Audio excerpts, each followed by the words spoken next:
குட்டி அனன்யாவுக்கு தன்னோட தாத்தா கிட்ட கதைகள் கேட்க ரொம்ப பிடிக்கும்.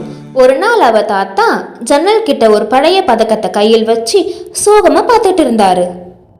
அனன்யா தாத்தா கிட்ட கேக்குறா, நீ இந்த பதக்கத்தை ஒரு நாள் மாட்டிக்கிட்ட மாதிரி நான் பார்க்கவே இல்லையே, ஏன் தாத்தா அப்படின்னு அவ கேக்குற கேள்விக்கு, இது ஒரு சாதாரண பதக்கம் இல்லப்பா, இது ஒரு வாக்குறுதி. நீங்க சுதந்திரமா இருக்கணும்னு நாங்க போராடி பல உயிர்களை இழந்து வாங்கின பதக்கம் தான் இதுமா. இந்த ஆகஸ்ட் 15 சுதந்திர நாள் அன்னைக்கு இந்த பதக்கத்தை பார்க்கும்போது எனக்குள்ள பெருமையாகவும் அதே சமயம் இழந்த நண்பர்கள் நினைச்சு வருத்தமாகவும் இருக்கும்.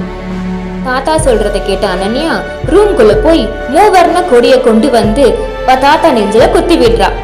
அன்னைக்கு தேசிய கொடி ஏத்தும் போது அவர் கண்கள்ல வந்த ஆனந்த கண்ணீர் பறக்கும் கொடியை பார்த்து இல்ல, நெஞ்சில கைய வச்சு தேசிய கொடிக்கு சல்யூட் போட்டு மதிப்பு கொடுக்கிற தன்னோட பேத்தியை பார்த்து